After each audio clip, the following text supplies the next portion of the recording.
Okay. My name is Hugo Hinrichsen. I'm currently the CEO of Positive Polar, the new company that's going to start sailing in November to Antarctica and other pristine places for have a whole new approach and sense of traveling, make it our guests feel proud of traveling with us in our cruise lines to these pristine places. Cool, great. Yeah. That's great. Great.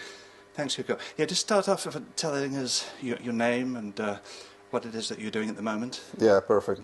My name is Hugo Hinrichsen. I'm currently the CEO of Positive Polar, the company that I have found with my partner Jen, that's going to take our guests to the most pristine places around the world and feel our guests to be proud to be there with our new approach that we are going to propose to our guests. Yes. What led you to that? I mean, what was your career previously, and what moved you into this line of work? Well, I'm a Navy officer. I was in the Chilean Navy for 27 years. My experience were mostly in Patagonia, in the Chilean fjords and Antarctica. I was a normal officer, deck, and also a helicopter pilot. And I did have a lot of experience in Antarctica. And what moves me to this business was a sense of I really needed to do something about how the climate especially was changing in Patagonia. My father was also a Navy officer, and I did have the luck of living the Punta Arenas area in the 80s. I did enjoy my best years of the childhood there because of the winters, like the movie, you know, with snow, with the lagoons get freed. So I did ice skating and everything. And then when I went with my childs, they were like 5 and 3. They couldn't enjoy the winter as I did. So that was very shocking for me because I asked for the translation mostly because of that. Then I start researching about what was happening in not only in Patagonia, around the world. And I'm well, as an officer, I'm also an engineer, and well, I did research about, and I did know about this statement famous statement about John Martin: give me a half tank of iron and I will give you an ice age. And I said, oh, this is going to be very powerful. So well, I decided to research more about that. I think that was possible, especially for my country at the beginning. My father also did retire also as me, and he's now in the fishing industry. So there's a lot of collateral benefits of this approach, and not only possible climate restoration, improvement of the fisheries around. So I did in one of the I published a paper about for the 200 years of my Navy.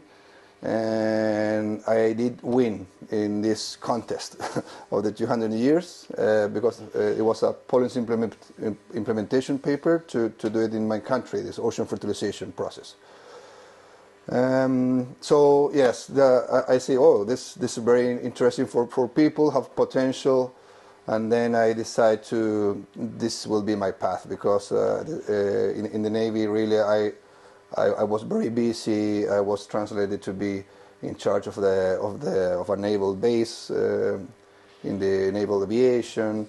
So I did decide that it was my time to step away, and really after 27 years it was a lot. So I think it was enough, and trying to move was really my passion now. Try to do something about the climate. Yes.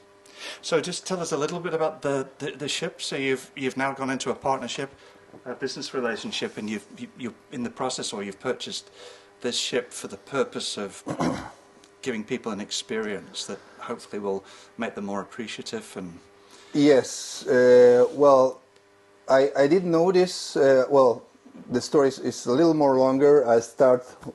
Even being in the Navy, I started working in the summers in Antarctica as a commercial helicopter pilot. So when I was working on that summers, I did realize there was a whole new world that I didn't knew it before about cruising in Antarctica. I was the XO of the Chilean icebreaker, but I didn't. And also, my first assignment was my first mission in Antarctica was a rescue mission. I did with our team in the Achilles. We did rescue the Ushuaia in the cruise Ushuaia in the year 2008. So I didn't know that there were crews around, but I haven't never worked before, and I did notice that it was so big industry. So. I decided to mix this cruise industry with this possibility, and considering my experience working with scientists, especially being the XO of our icebreaker, I did know that scientists need space for mixed science. So I did know that it has to be a very specific ship if we want to really make serious science about the possible of ocean fertilization driving by the whales specifically. That's our approach now, the whale restoration first, and then try to do ocean fertilization depending of our measurement and all the impact that we're going to have. So we start looking for a proper ship, and we did find this ship that was available for charter or to be sold, but finally we decided to buy it because we are going to make really improvements here, and that's and everyone knows that that's an improvement in the capital of the ship, so it's better to own it. So that's why we get to the ship. This is one of the only ones that could combine, have the guest in a very comfortable way, and also make science and make the guests participate in the science. That's what we want. Yeah. Cool. Okay, that was great. That's great. Great, thanks. Okay, I'm recording. So, let's just go back a little bit on the OIF stuff. If you could just say that you heard about it, you've researched it, you realised the value of it, and the you're potential, making the ship available for research. Yes. Yeah, so, because, as I told you, I did have experience with scientists, and I know that the right path is work with scientists. We have choose this ship because it's one of the only ones that can make real research with scientists about ocean fertilization. That's what we want.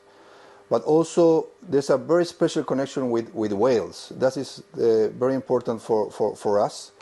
My family, my ancestors come from Denmark. They were whalers, who have a very personal connection with the whaling activity, and I did know that the whales did play a very specific and very important role in this biological carbon pump that could be boosted by the whale restoration, and the whale restoration could be done by the ocean fertilization. So that's the connection that we are looking, and the connection with the gas is very obvious, because the guests, the old people that want to go to these pristine places like whales. So we want to combine the experience to bring guests, tourists into this. I don't like to talk about tourists because they are not going to be tourists. They are going to participate in science. So our guests that will collaborate in science about how to improve the population of the whales. The population of the whales where everyone knows that they were almost hunted up unto the extinction, right? And now they are recovering, but very slow. So our main focus will be research about how to populate with whales more faster the ocean, and that could be a very positive impact in the climate restoration. So that is the connection. Connect the guest to help this science about whale restoration, and of course seeing all these pristine places very nicely in a very comfortable way with all the proper accommodation that we have in a normal cruise ship. Yeah. Okay, this is great. Okay, I'll talk about the itineraries then. Okay, great. Yeah. Yeah, so, well, the itineraries that we are going to have is to show how the climate has changed. That's why, for example, we are going to departure from Punta Arenas to go to Antarctica instead of Ushuaia, because from Punta Arenas we can show in some Chilean fjords, especially the Darwin Channel, how the glaciers have melted, and very recently. So the common guest will see immediately that this is not a joke, this is not a lie, as I did realize with my kids. So have to do something about it, and then we are going to go to different areas around the world, especially in Antarctica, to show how all this system, ecological system, are changing because of global warming, but showing the beauty and having a good time, because we're going to feel proud to go there, because with our scientists and with our science, we are going to solve this problem. That's our goal, to solve this problem. So we think that maybe this is only the first step for a very big scale in this technique, and that's what I really would like to really solve the problem. Yeah. Okay. Can you just put a word in for climate restoration? We haven't mentioned that. Just that people reducing fossil fuel emissions is necessary, but climate restoration, the removal of CO2 out of the atmosphere, using the methods that you're talking about, is really important, and that's why you realise how important what you're doing is. Yes, because the whale restoration is only the first step, right? We want to improve the population of whales. That will boost the biological carbon pump. That naturally will sink more carbon. That's part of the climate restoration technique. And then when we have all the science approvals and all the permissions that we need and everything, the idea is to scale this, doing ocean fertilization around the countries that allow this, and also we expect that also the London Convention will not provide us problems, and instead of that, it will allow us to go with this technique, because it's an urgent thing that we need to do. Everyone has seen how the weather is changing a lot. So if we scale this, if we do it with scientists, with a proper research, and seriously, I think that we could achieve the goal of not only net zero, net negative. So that's our goal, to be net negative in our company. Yeah, and scale this around the world. Yeah. Okay, that's great. So I think that's great for now.